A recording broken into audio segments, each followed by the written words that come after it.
स्वागत है आपका फिर से हमारे इस चैनल में। और फ्रेंड, आज हम लोग RGPV राजीव गांधी प्रौद्योगिकी विश्वविद्यालय में इसके अंदर जितने भी कॉलेजेस आते हैं, जितने भी इंस्टीट्यूट आते हैं, उन सब के अंदर बीटेक फर्स्ट सेमेस्टर का जो सिलेबस क्या है वो हम लोग डिस्कस करने वाले हैं। बेसिकली ये कंप्यूटर साइंस और भी जो कॉमन पेपर होता है वो इसमें इन्वॉल्व है, PDF के तौर पे है ये। तो चलिए बिना किसी इंतज़ार के वीडियो को शुरू करते हैं। तो सबसे पहले आपके पास दिख रहा होगा course content and grade branch, जो कि बीटेक कॉमन जो सब्जेक्ट है आपका ये केमिस्ट्री है, और थ्योरी प्रैक्टिकल ये सारी अलग चीज़ें हैं। बस आपको टॉपिक देखना है, क्योंकि टॉपिक अगर पता रहेगा, सही टॉपिक अगर हमें पता रहे तो, क्योंकि अभी तो लॉकडाउन का प्रोसेस चल रहा है, कॉलेज कब तक खुलेगा नहीं खुलेगा ये कन्फर्मेशन नहीं है। तो पहले क्या करें हम लोग कि यूट्यूब के ज़रिए, जो भी सोशल मीडियाज़ हैं उनके ज़रिए हम लोग इन टॉपिक को कवर करने की कोशिश करें, ताकि कुछ चीज़ें जो हमारे दिमाग में क्या करेगा, स्टोर कर जाएगा। ओके, तो सबसे पहला यूनिट आपका कह रहा है water analysis, treatments and industrial application, जिसमें कुछ टॉपिक दिए हुए हैं। सेकेंड यूनिट कह रहा है कि फ्यूल एंड कम्बिनेशन, जिसमें कुछ टॉपिक है। थर्ड यूनिट है लुब्रिकेंट्स एंड, ए में लुब्रिकेंट है और बी में सीमेंट है आपका, तो इसके अंदर कुछ टॉपिक है। आप बारी बारी से इसे सही तरीके से नोट डाउन करते चलिएगा। यूनिट 4 में आपका पॉलीमर एंड पॉलीमराइजेशन है, जिसमें आपको उसका introduction, type of polymerization, classification of polymer, इन सारी चीज़ों के बारे में पढ़ना है।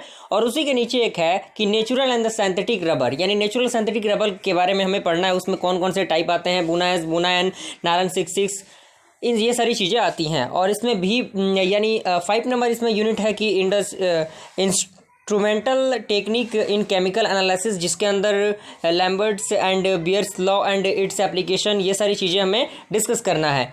और इसमें बी में कह रहा है कि रिफ्रैक्टोरियस, जिसमें introduction, classification and properties of refractories पढ़ना है हमें। और कुछ बुक प्रेफरेंस दी हुई हैं, जो कि अगर लाइब्रेरी इशू होता है तो उसके थ्रू हम लोग वहाँ से बुक लेके उसको, उस टॉपिक को कवर कर सकते हैं। ओके, तो ये सारी चीज़ें हो गई। ओके, और ये सारी चीज़ें प्रैक्टिकल की हैं, जो लैब वर्क होता है उसमें आपको कराया जाएगा। और आपका जो सेकंड है मैथमेटिक्स 1 M1, जो कि सारे ब्रांच के लिए सेम है। तो मैथमेटिक्स में कोर्स कंटेंट क्या है, कोर्स कंटेंट है जिसमें आपका कह रहा है कि the object of its function and course is to review mathematical concepts already learned in the higher secondary, यानी जो इंटरमीडिएट लेवल पे हम लोगों ने पढ़ा है उसी बेस पे है। थोड़ा बहुत जो टॉपिक है इधर उधर से मतलब ऐड किया है। ओके, कोर्स कंटेंट है repulsions of mathematics, basic differentiation, rules and languages, theorem, tangent and normal, ये सारी चीज़ें आप सही तरीके से कॉपी में बारी बारी से नोट डाउन करते चलिएगा। ओके, स्क्रीनशॉट लेने की कोशिश कीजिएगा। तो ये आपका हो गया। इसमें भी आपको बुक प्रेफरेंस मिल जाएगा, जो कि BS Grewal higher engineering mathematics है, वो आपका बेस्ट रहता है ऑल ब्रांचेस के लिए। और ये मैथ हो गया। ये आपका इंग्लिश हो गया, जो कि कॉमन पेपर इंग्लिश होता है, उसमें भी ये पूछता है। इसमें ग्रामर हो गया, कम्युनिकेशन हो गया, non verbal communication and listening skill हो गया। 4 नंबर आ गया डेवलपिंग राइटिंग स्किल। 5 नंबर है आपका बिजनेस कॉरेस्पॉन्डेंस। तो ये सारी चीज़ें हो गई। और इसके लिए बुक आपका प्रेफरेंस बुक दिया हुआ है, जो कि एक बुक आता है कम्युनिकेशन स्किल का, वो भी काफ़ी इंपॉर्टेंट बुक होता है। लाइब्रेरी से अगर इशू हो तो आप लोग उसे सही तरीके से इशू करा सकते हैं। तो ये आपका हो गया।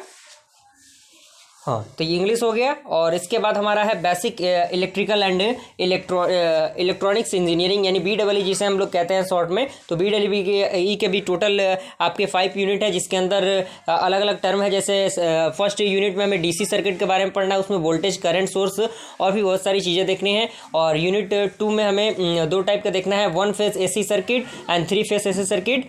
और यूनिट 3 में आपका है मैग्नेटिक सर्किट, और AC के अंदर है आपका सिंगल फेस ट्रांसफार्मर। और 4 के अंदर है आपका इलेक्ट्रिकल मैकेनिज्म। और 5 के अंदर आपका है basic electronics and basic electronics, जिसके अंदर कुछ टॉपिक दिए हुए हैं। ओके, इसके अंदर भी बुक प्रेफरेंस दिया हुआ है। और ये आपका जो है वो है, कह रहा है कि इंजीनियरिंग ग्राफिक्स एंड डिज़ाइन जो होता है EGD, ये भी काफ़ी मतलब इम्पॉर्टेंट पर्सन है। ओके, तो यूनिट इसमें भी टोटल आपका 5 ही यूनिट है, जिसमें है स्केल क्या क्या होते हैं, कॉनिक सेक्शन के बारे में कुछ चीज़ें दी हुई हैं। आप लोग जितना हो सके कवर करने की कोशिश कीजिएगा। और इसमें भी बुक प्रेफरेंस दिया हुआ है आपके पास।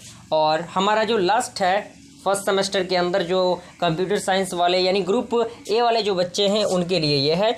और ये इंट्रोडक्शन हो गया वर्कशॉप मैन्युफैक्चरिंग प्रोसेस के लिए। वर्कशॉप बेसिकली आपका प्रैक्टिकल बेस्ड पे ही होता है। वर्कशॉप जितना प्रैक्टिकल होगा उतना हमारे लिए बेनिफिशियल रहेगा। और इसमें भी टोटल 5 यूनिट है और इसमें भी बुक प्रेफरेंस आपके पास दिया हुआ है। ओके, तो ये हमारे पास हम लोगों ने इस चीज़ों को कंप्लीट किया।